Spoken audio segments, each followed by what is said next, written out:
એકદમ સરસ સાબુદાણા પલ્લી ગયા છે. મારી મમ્મી પણ આ રીતે જ કરતા હતા. Good morning. આમાંથી આપણે પનીર બનાવવાના છીએ. જેને દૂધી ન ભાવતી હોય કોફતા બનાવીને નાખી દે અને મસ્ત મજાનું શાક આપણું રેડી થઈ ગયું છે. ખીચું થઈ ગયું છે રેડી.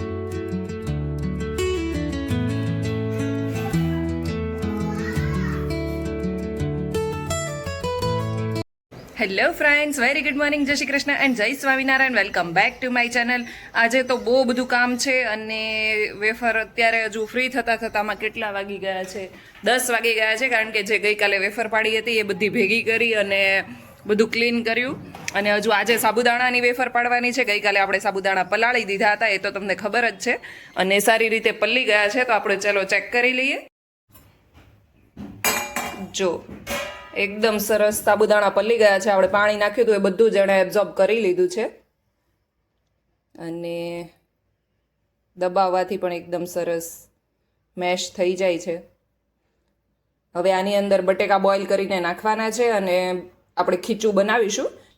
ખીચું બનાવીશ ત્યારે તમને બતાવતી જઈશ. ગઈકાલે મેં 2 કિલો સાબુદાણાને પલાળેલા હતા, એની સામે આપણે આજે 3 કિલો બટેકા નાખવાના છીએ. મને આ રેશિયો પરફેક્ટ લાગે છે. મારી મમ્મી પણ આ રીતે જ કરતા હતા, એટલે મારા મમ્મીની રીતથી જ હું કરું છું. શુભાઈ પણ જાગી ગયા છે. Good morning.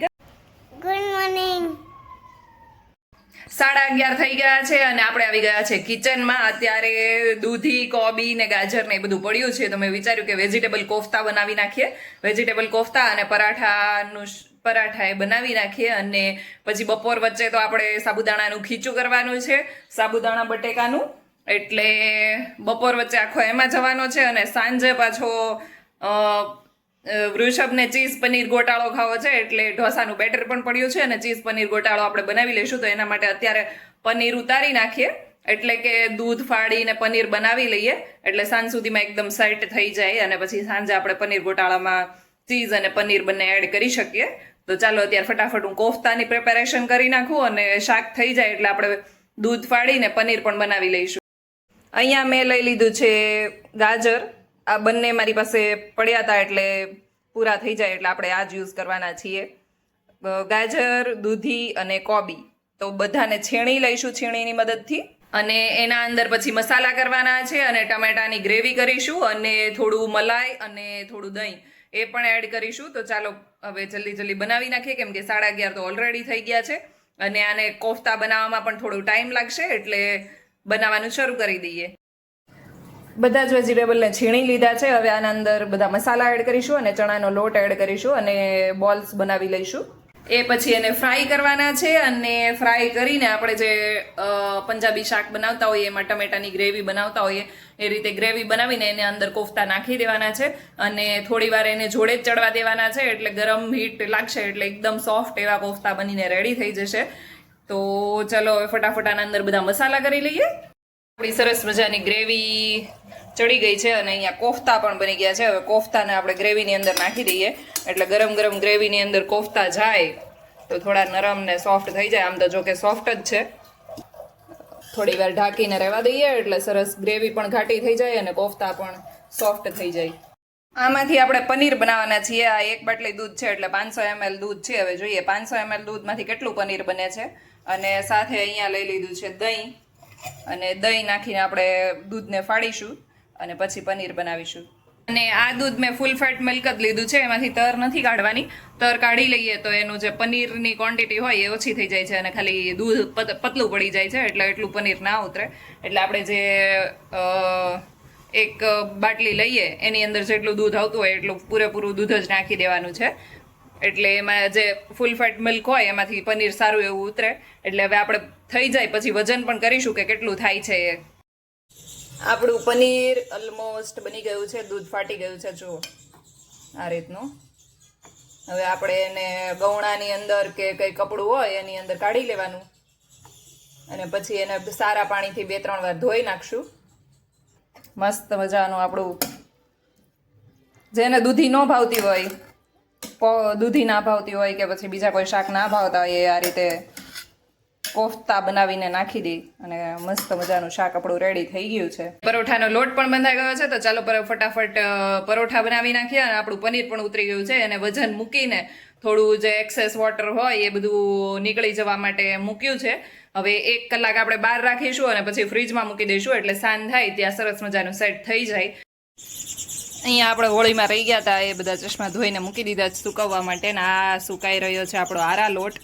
હવે તડકો આવે એટલે સરસ આરા લોટ એકદમ સુકાઈ જશે. એવું હશે તો આપણે એને મોટી ડીશમાં પણ ટ્રાન્સફર કરી દઈશું જેથી જલ્દી સુકાઈ શકે. પરંતુ અત્યારે તો આમાં જ નાખ્યો છે. જો એકદમ ઘાટો થઈ ગયો છે. અહીંયા આપણું પનીર 1 કલાક ઓલમોસ્ટ થઈ ગઈ છે અને આપણે જે ખાંડણી આવે એ મૂકીને નીતરવા માટે મૂકી દીધું હતું. આપણું શાક પણ સરસ મજાનું રેડી છે અને હું તમને પરાઠા બનાવવાનું કહી રહી હતી પરંતુ પછી રોટલી બનાવી નાખી છે. જો આપણું સરસ મજાનું પનીર બની ગયું છે. હવે આપણે વજન કરીએ.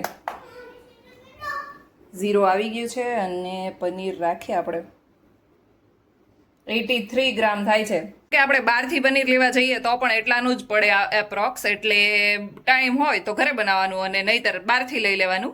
એટલે એવું કંઈ છે નહીં કે બહારથી નહીં લેવાનું કે ઘરનું જ ખાવાનું. આ તે આપણી પાસે ટાઈમ હોય તો ઘરે બનાવવાનું, કેમ કે ઘરની બનેલી વસ્તુ ચોખ્ખી ગણાય. અને ના ટાઈમ હોય ને ઇમરજન્સીમાં કંઈ બનાવવાનું થયું હોય પનીરવાળી આઈટમ તો પછી આપણે બહારથી લઈ લેવાનું. રસોઈ બનાવીને આપણે પ્લેટફોર્મ એકદમ ક્લીન કરી નાખ્યું છે. કે વેફર એ ફરાળની આઈટમ ગણાય. વેફર પાડતા હોઈએ ત્યારે એઠા હાથે પણ ના ખવાય અને આપણે ત્યારે બનાવતા હોઈએ તો આજુબાજુમાં લોટ વેરાયેલો હોય ને એની વાળો હાથ થાય કે ચમચો થાય આ તે થાય એટલે આપણે એકદમ પ્લેટફોર્મ ક્લીન કરીને પછી જ વેફર કે એનું કામકાજ કરાય, કારણ કે ઉપવાસમાં ખાવાની વસ્તુ છે.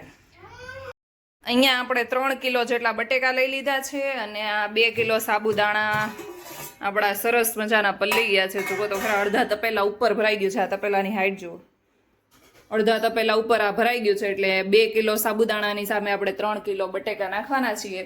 અને આદુ મરચીની પેસ્ટ પણ બહાર કાઢી લીધી છે. જરૂર પડશે તો બીજો ડબ્બો પણ છે એટલે એ કાઢીશું. તો ચાલો ફટાફટ બાફી નાખીએ બટેકા.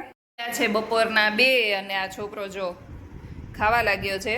બિચારો મને હેરાન પણ નથી કરતો કે મમ્મી એકલી કામ કરે છે તો હું હેરાન ન કરું, હે ને ચક્ષુ? ચાલો એ બેઠો છે ત્યાં સુધીમાં હું મારું કામ બતાવી લઉં.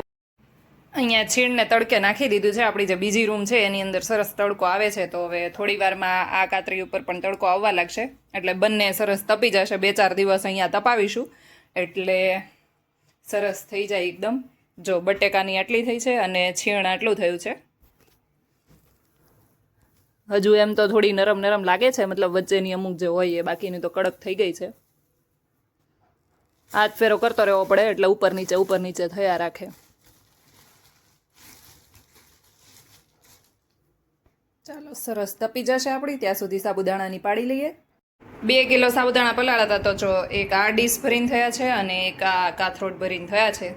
અને બટેકા બાફી લીધા છે આપણે. આ એક તપેલી ભરીને થયા છે ને હજુ કુકરમાં છે. એ બંને થોડાક ઠંડા થાય પછી આપણે જે આ છીણી આવે આના મદદથી છીણી લઈશું એટલે વચ્ચે કંઈ ગઠોડા ના રહે.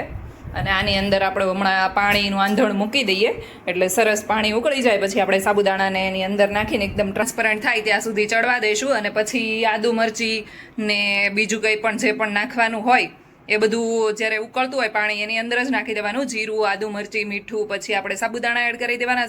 સાબુદાણા એકદમ ટ્રાન્સપરન્ટ થઈ જાય એટલે બટેકા પણ એડ કરી દેવાના અને સારી રીતે હલાવી લેવાનું.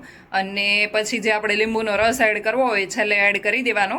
એટલે મેં આ 3 કિલો બટેકામાંથી કરું છું એટલે એપ્રોક્સ 2 કિલો જેટલા સાબુદાણા, 3 કિલો બટેકા અને બીજું જે પાણીનો ભાગ આવે એ, એટલે આપણી ટોટલ માનો તો 6-7 કિલો જેટલી તો મિનિમમ થવાની જ છે. અને સુકાઈ જાય પછી બહુ વજન ના લાગે. આપણે મોટું કુકર પણ છે પણ એ અત્યારે હવે કાઢવાનો કંટાળો આવ્યો, કેમ કે જનરલી હું રૂટીનમાં નાનું કુકર જ વાપરું છું. એટલે 2 ઘણમાં આ કરી લીધા છે ને પછી 2-4 બટેકા જ વધ્યા હતા તો 2-4 બટેકામાં બાફી લીધા છે. તો ચાલો બધા બટેકાને મેશ કરી લઈએ. આપણે જીરું અને મીઠું નાખીને પાણીને ગરમ થવા માટે મૂકી દીધું છે. આપણું આંધણ એપ્રોક્સ ઉકળી જ ગયું છે. હવે આપણે સાબુદાણા એડ કરીશું અને આપણે લઈ લીધી છે પીસેલી આદુ મરચી. તો આદુ મરચી પણ એડ કરવાની છે. જીરાના લીધે થોડો કલર પાણીનો તમને પીળો લાગતો હશે પરંતુ એ જીરું ગરમ થઈ ગયું છે ને એટલે. અહીંયા આપણા સાબુદાણા બધા જતા રહ્યા છે પાણીની અંદર. હવે થોડી વાર માટે ઉકળવા દઈશું.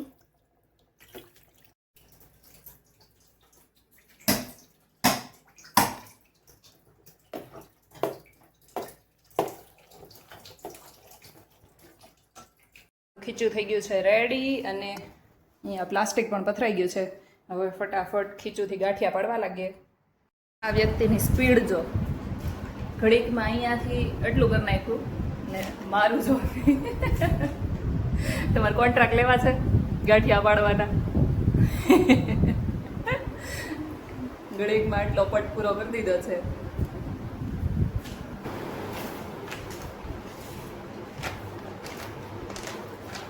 આ વખતે અમે દિવસે બનાવી છે કેમ કે રોંઢે ખીચું ખવાય એટલે. દર વખતે તો અમે રાતે 3 વાગ્યા સુધી પાડી હતી હે ને? મને યાદ હોય.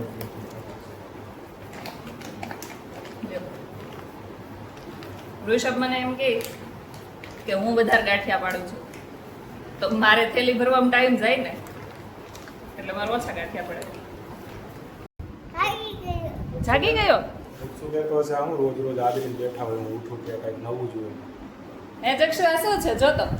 એ સબ ક્યાં હે? ક્યાં હે? હે જક્ષુ ક્યાં હે? હજી શું તર્યો હોત તો થોડું ફેન બંધ કર્યો. જા ફેન બંધ કરી આવ અંદર. બરાબર, બસ લે ખાલી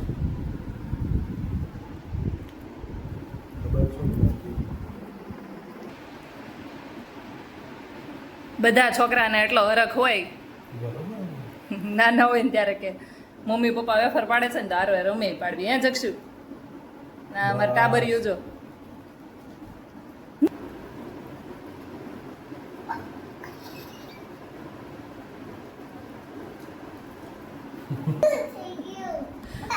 કેવું થઈ ગયું? એવું થઈ ગયું? આ એક ઢગલો પડી ગયો એટલે જો ભાઈ અમારી બધી વેફર પડી ગઈ છે મસ્ત.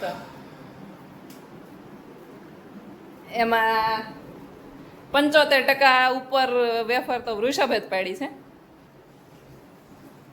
મેં ખાલી આ એક જ પટ પાડ્યો, બાકી બધી વૃષભે પાડી.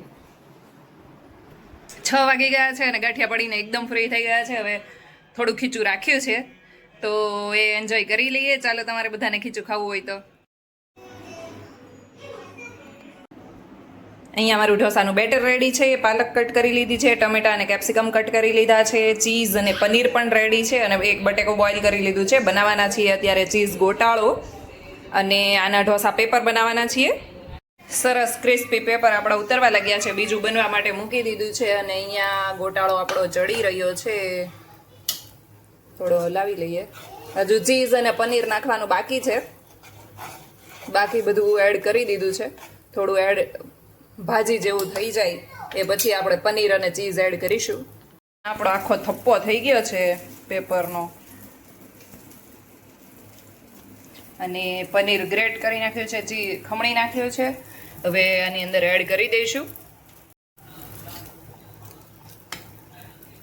ઉપરથી સરસ મજાનું ચીઝ મેલ્ટ થઈ ગયું છે. તો ચાલો બધા ડિનર કરવા માટે. ઢોસા પેપર આપણે સોફ્ટ જ રાખ્યા છે કારણ કે સોફ્ટ પેપર હોય તો ખાવામાં ઇઝી પડે. કાલે અમારે જવાનું છે વુમન્સ ડેમાં, તો હું વિચારું છું આ સાડી પહેરું કે આ પહેરું. હવે બેમાંથી કઈ પહેરીએ તો કાલે જ ખબર પડશે. એ પહેરું દીકા? ઓકે, તારે કાલે આવું છે મમ્મા જોડે? હે આવું છે? મમ્મા કાલે ટાટા જવાની છે, તું આવીશ મમ્મા જોડે? હે કાલે અમારે લેડીઝ ક્લબમાં પ્રોગ્રામ છે વુમન્સ ડેનો. જો કે વુમન્સ ડે તો 8 તારીખે છે, પરંતુ 8 તારીખે સન્ડે છે એટલે વુમન્સ ડેનો પ્રોગ્રામ 7 તારીખે એટલે શનિવારે જ રાખવામાં આવ્યો છે.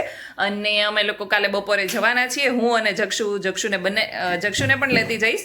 એટલે આવતીકાલના વ્લોગમાં તમને ખૂબ જ એન્જોય કરાવીશું, એટલે આવતીકાલનો વ્લોગ જોવાનું ભૂલતા નહીં. આજ માટે બસ આટલું જ. કાલે મળીએ ફરી એક નવા વ્લોગની સાથે. ત્યાં સુધી ગુડ નાઇટ, જય શ્રી કૃષ્ણ, એન્જોય સ્વામિનારાયણ.